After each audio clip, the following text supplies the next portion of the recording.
On February 24th, 2017, Team Cherry released their very first video game, Hollow Knight.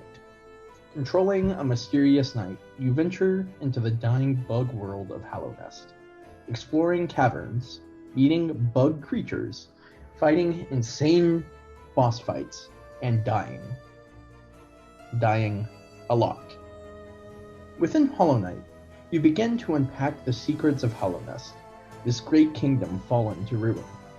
As you unpack this tragedy, you find out the horrors that happened in the world of Hallownest, and what led to its fall.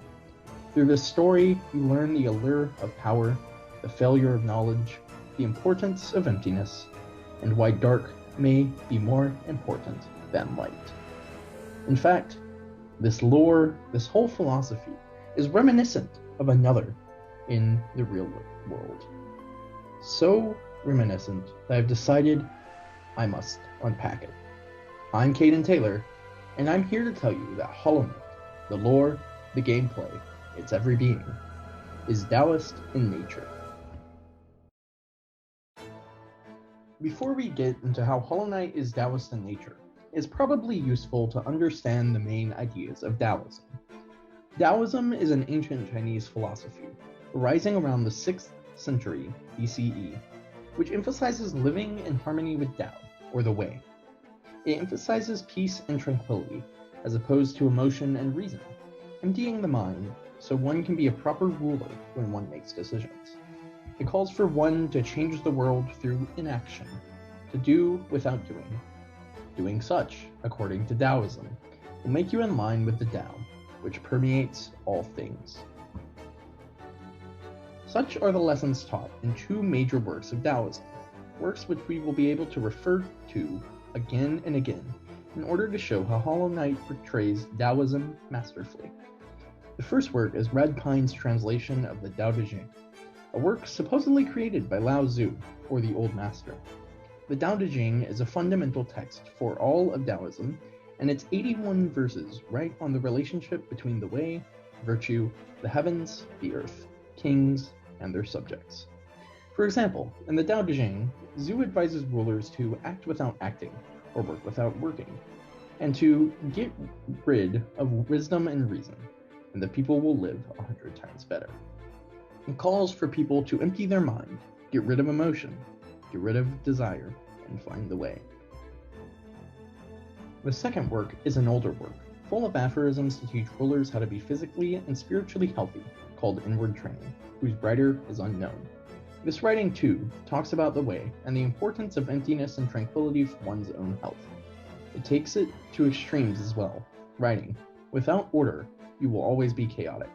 If chaotic, you die." Such is the way of the way. Such is Daoism, a promotion of emptiness, tranquility, and action without action. A great philosophy, but what does it have to do with Hollow Knight? Well, my dear viewer, in Hollow Knight, Daoism is everything.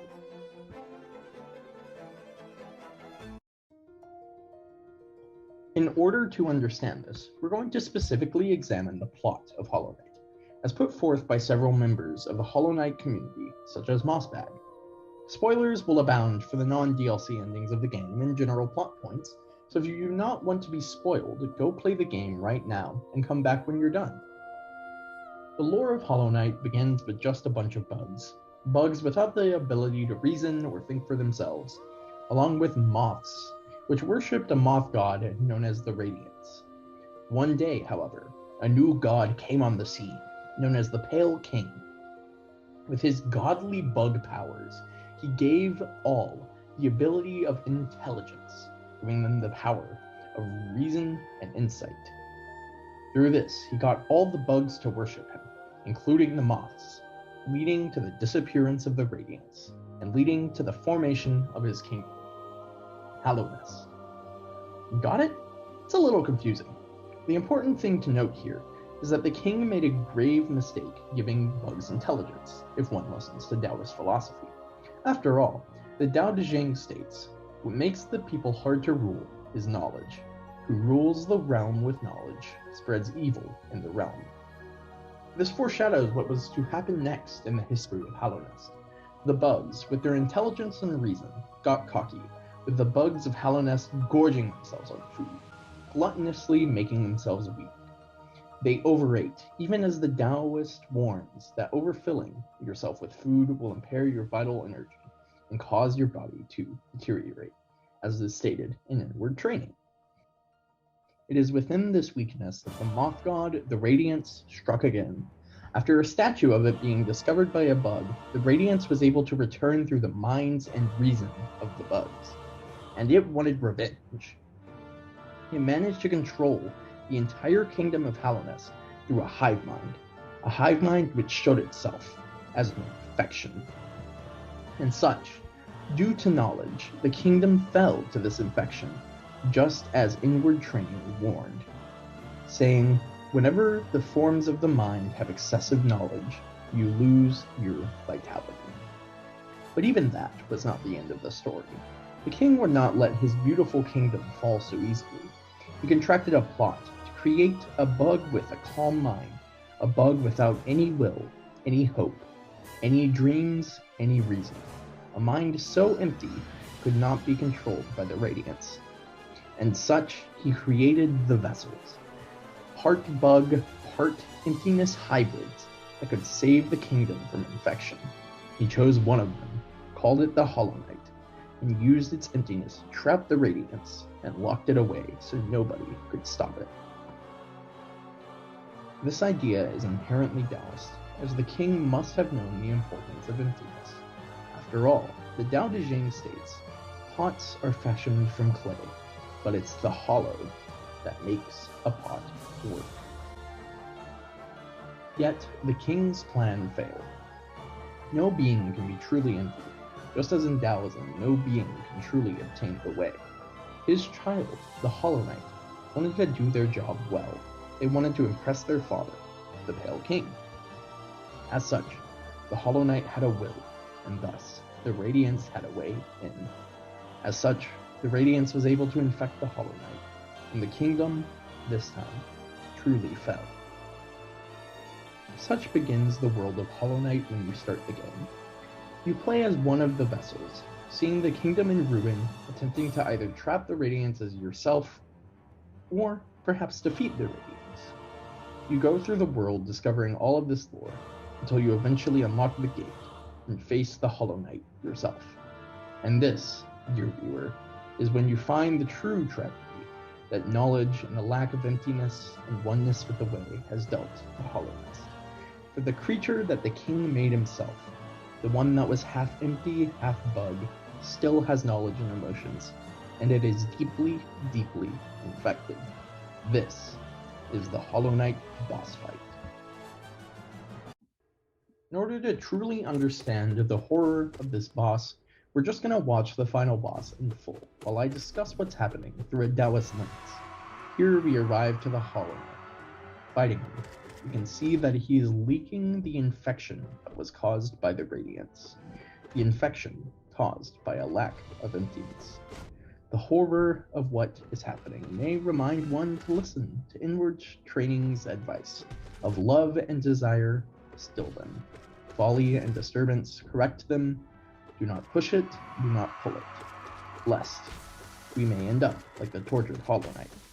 We can also see how tortured the knight truly is. He finds his life not worth living due to the infection, and his failure at becoming empty, which is why he stabs himself. With the infection leaking out of him, it reminds us of the awful things that the myriad things can do to us, and thus we should remember that when we are not tranquil within, our mind will not be well ordered, as said in Inward Training. And when our mind is not well ordered, well, we'll end up like the Hollow Knight.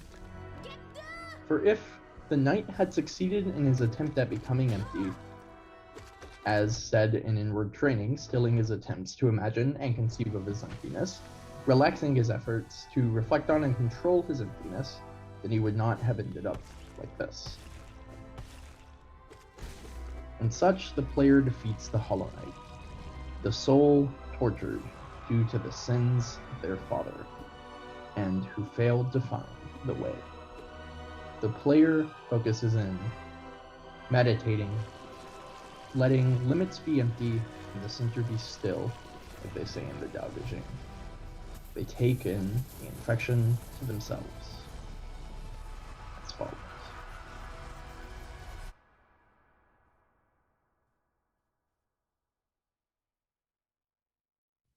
Perhaps they are empty enough to hold the radiance in. Perhaps not.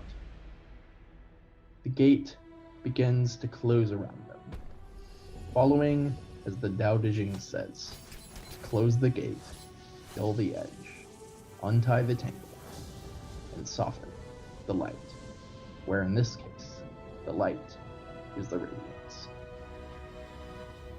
Such is one of the conclusions of Hollow Knight, a mercy killing of someone who could not find the way, and a desperate attempt to find the way ourselves. Hollow Knight has multiple endings, and this one is considered a bad one. Why?